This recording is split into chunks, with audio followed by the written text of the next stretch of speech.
So இப்போ பார்த்தீங்கன்னா front பார்ட்டில் பட்டி ஜாயின் பண்ணதுக்கப்புறம் அந்த ஹுக் பட்டி ஏரியா எப்படி இருக்குன்னு நீங்கள் பார்த்துப்பீங்க. கொஞ்சம் க்ராஸாக இருக்குது. ரெண்டையும் ஜாயின் பண்ணி வைக்கும்போது இடையில ஒரு லீஃப் மணி டிசைன் உண்டாகுது, பார்த்தீங்கனாலே தெரியும்.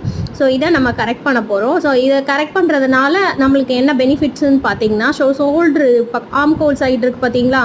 ஸோ இந்த சைடு உள்ள லூசஸ்லாம் வந்து கொஞ்சம் கரெக்ட் ஆகும். இது எந்த அளவுக்கு ஷார்ப்பாக இருக்குன்றது உங்களுக்கே தெரியுது. ஷார்ப் மீன்ஸ் ஷார்ப்பாக போடுறவங்களுக்கு எந்த அளவுக்கு டாட் பிடிச்சிருக்கேன்றது உங்களுக்கு தெரியும். அது மாதிரி கீழே பட்டி வந்து ஜாயின் பண்ணுற ஏரியா பார்த்தீங்கன்னா, ஸ்டிச்சிங் வந்து மேலே தான் போட்டிருக்கேன்.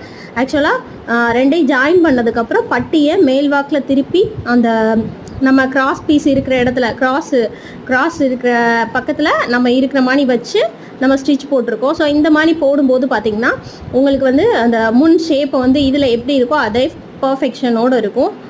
பட்டி முடிஞ்ச அளவுக்கு திக்னஸாக கொடுங்க. நான் வந்து 4 கிளாத் யூஸ் பண்ணுவேன். ஸோ அந்த மாதிரி யூஸ் பண்ணிங்கன்னா பட்டியும் இதுவும் உங்களுக்கு டிஃப்ரெண்ட்டாக தெரியும்.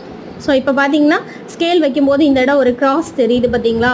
ஒரு கிட்டத்தட்ட 1/2 இன்ச்சுக்கு உங்களுக்கு கொஞ்சம் கிராஸ் தெரியும். ஸோ இந்த எக்ஸஸ் பார்ட்டை கட் பண்ணுறது மூலமாகவும் ஷோல்டர் வந்து நம்மளுக்கு ஃபால் ஆகாமல் இருக்கும். இன்னொன்று செகண்ட் ஒன்று பார்த்தீங்கன்னா, ஆம்கோல் சைடு இருக்குது பார்த்தீங்களா, ஆம்கோல் சைடு லூஸுமே வராமல் இருக்கும். ஃப்ரண்ட் பார்ட்டில் வந்து ஒருவேளை நெக்கு ரொம்ப ஒய்டாக வேணும்னு நினைக்கிறவங்களுக்கு ஒய்டு கொடுக்கலாம்.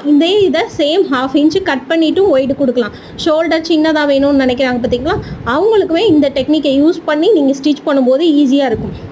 அப்படி இல்லை ஷோல்டர் ஃபால் ஆகாமல் இருக்கிறதுக்கு இந்த கட்டிங் போட்டதுக்கப்புறம் நம்ம ஸ்டிச்சிங்கை இந்த மாதிரி ஆங்கிளில் வந்து ஸ்டிச் பண்ணும்போதும் நீட்டாக இருக்கும் உங்களுக்கு.